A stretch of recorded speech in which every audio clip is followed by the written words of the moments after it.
এখন আসেন আগামীকাল ঈদ, ঈদের দিনে কিছু সুন্নত আমল আছে, জানবো? ঈদের দিনের সুন্নত আমলগুলো দুই ভাগে ভাগ করা, ভালো করে শোনেন। এক ভাগ দিনের সাথে, কিসের সাথে? আর এক ভাগ কোরবানির সাথে। দিনের সাথে সুন্নাহ, কোরবানির সাথে সুন্নাহ, মনে থাকবে। এক নম্বরে ঈদের দিনের সুন্নাতগুলো দেখেন। ঈদের রাতে আমলকে বাড়িয়ে দেওয়া, এটা সুন্নাহ। দুই নম্বরে ঘুম থেকে আগে ওঠা, মেসওয়াক করা, এটা সুন্নাহ। তৃতীয় নম্বরে ঈদের দিনের জন্য গোসল আলাদাভাবে করা, এটা কিন্তু সুন্নাহ। গোসল তো সব দিনেই করি, কিন্তু ঈদের উদ্দেশ্যে করা এটা সুন্নাহ। কত বড় সুন্নাহ বলবো? রাসূল সাল্লাল্লাহু আলাইহি সাল্লামের একটা হাদিস আমি অনেকবার বলেছি, কোনো মানুষ যদি জুমার নামাজের জন্য অথবা ঈদের সালাতের জন্য কোনো মানুষ যদি গোসল করে, এক।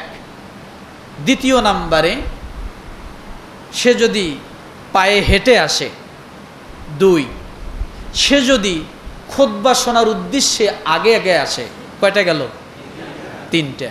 সে যদি ইমাম সাহেবের সামনে বসে, কয়টা গেল? সে যদি মনোযোগ দিয়ে কথাগুলো শোনে, কয়টা? ওই ব্যক্তি বাড়ি থেকে বাইর হওয়ার পরে যতগুলো কদম ফালাইছে, প্রতিটা কদমের বিনিময় 1 বছর নফল রোজা, 1 বছর নফল নামাজের সব আল্লাহ তার আমল নামায় দেয় এক কদমে। তাহলে কতগুলো কদম ফালায় আপনি আসছেন? বুখারী শরীফের হাদিস, চিন্তা করা যায়।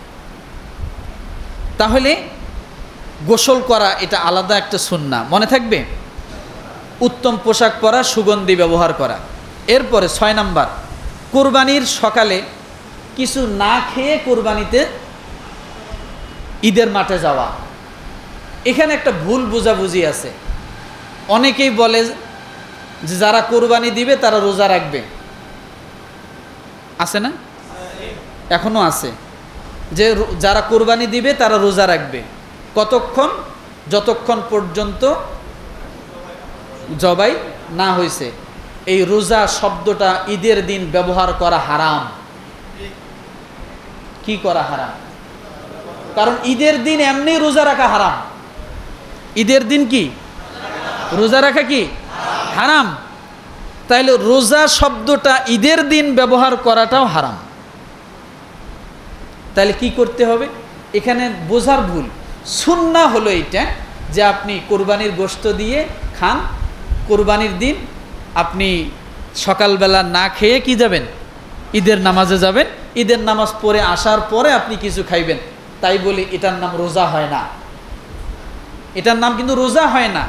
আর অর্ধেক দিন কিয়ামত পর্যন্ত যদি কেউ রোজা থাকে তার রোজা আদায় হবে না। তাহলে আমি কোরবানির নামাজ পর্যন্ত সময়টুকু আমার না খাওয়া, এটা কি রোজা হলো? অর্ধেক দিন রোজা আছে, ঈদের দিন রোজা আছে। তাহলে রোজা অর্ধেক দিন নাই, ঈদের দিন নাই, তাহলে কিন্তু আমরা এটার নাম দিছি রোজা রাখতেছি। এটা খুব বলা যাবে না, মনে থাকবে। এরপরে আসেন 8 নম্বরে, ঈদের মাঠে হেঁটে যাওয়া, উচ্চ স্বরে তাকবীর বলা। উচ্চ স্বরে কি বলতে হবে? তাকবীরটা কি বলেন তো? আল্লাহু আকবার, আল্লাহু আকবার, লা ইলাহা ইল্লাল্লাহু, আল্লাহু আকবার, আল্লাহু আকবার, ওয়ালিল্লাহিল হামদ, আছে না? এরপরে 10 নাম্বার, ঈদের দিন কিছু না কিছু দান করা। কি করা বলেন তো? দান করা। এরপরে ভিন্ন রাস্তা ব্যবহার করাও যায়। 11 নাম্বার, ঈদের দিন পারলে বাবা মার কবরটা যদি কাছে থাকে একটু জিয়ারত করা। কি করবেন বলেন? একটু জিয়ারত করবেন। আপনি আজকে তার রেখে যাওয়া সমস্ত সম্পদগুলো ভক্ষণ করতেছেন, খাচ্ছেন, ব্যবহার করতেছেন। আজকে একটা ঈদের দিন, আপনি আপনার আব্বাকে স্মরণ করেন। কেন জানেন? এই দিনের বান্দার সমস্ত আমল সবচেয়ে প্রিয়। বান্দার দোয়াগুলোও প্রিয়। আজকে যদি আপনি আল্লাহর কাছে আপনার আব্বার জন্য, মায়ের জন্য, দাদা দাদি, নানানে, আত্মীয় স্বজনের জন্য একটু দোয়া করতে পারেন, আল্লাহর কাছে আমলটা যেমন প্রিয়, আপনার দোয়া প্রিয়। আর যদি সেটা প্রিয় হয়, আল্লাহ সেটা কবুল করে নেবে। পারবো? পারবো নাকি বাবা মাকে একেবারে ভুলেই গেছি? না। আপনার নামাজ যেমন প্রতিদিনের একটা আমল, জিকির যেমন প্রতিদিনের একটা আমল, আপনার দান সৎকা যেমন প্রতিদিনের একটা আমল, বাবাকে মাকে যারা মারা গেছেন তাদেরকে স্মরণ করাও একটা আমল। কি বলেন তো? বাপ মা যদি মারা যেয়ে থাকে তাদেরকেও প্রতিদিন স্মরণ করা আপনার জন্য আমল। বলে কেমন আমল? দলিল কি? আল্লাহ পাক রব্বুল আলামিন বলেন, রব্বিরহামহুমা কামা রব্বায়ানি সগীরা। রব্বিরহামহুমা কামা রব্বায়ানি সগীরা। আল্লাহ বলে, বান্দারে, নামাজ যেমন আমার ইবাদত করেছো, নামাজ আমার ইবাদত করেছো, নামাজ শেষ হয়ে গেছে, হাত উঠেছো, এবার তোমার বাবার স্মরণে তুমি একটু আমার কাছে দোয়া চাও। আছে না নাই? আছে না নাই? তাহলে নামাজ যেমন প্রতিদিনের আমল, আব্বা মার জন্য দোয়া করাটাও প্রতিদিনের একটা আমল হওয়া উচিত। মনে থাকবে? শুধু ঈদের দিন না। তো আমার ভাই, সময় একটু বেশি গেছে নাকি? কষ্ট পাইছেন আপনারা? তো যাই হোক, এটা মনে থাকবে তো ইনশাআল্লাহ।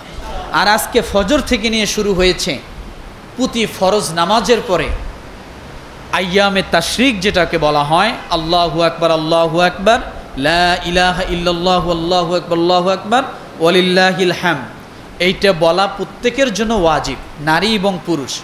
মায়েরা ঘরে পড়বে, পুরুষরা যেখানেই নামাজ আদায় করুক না কেন, ফরজ নামাজের পরে অন্তত একবার বলা ওয়াজিব, 3 বার বলা সুন্নাহ। পারবো? কয়দিন?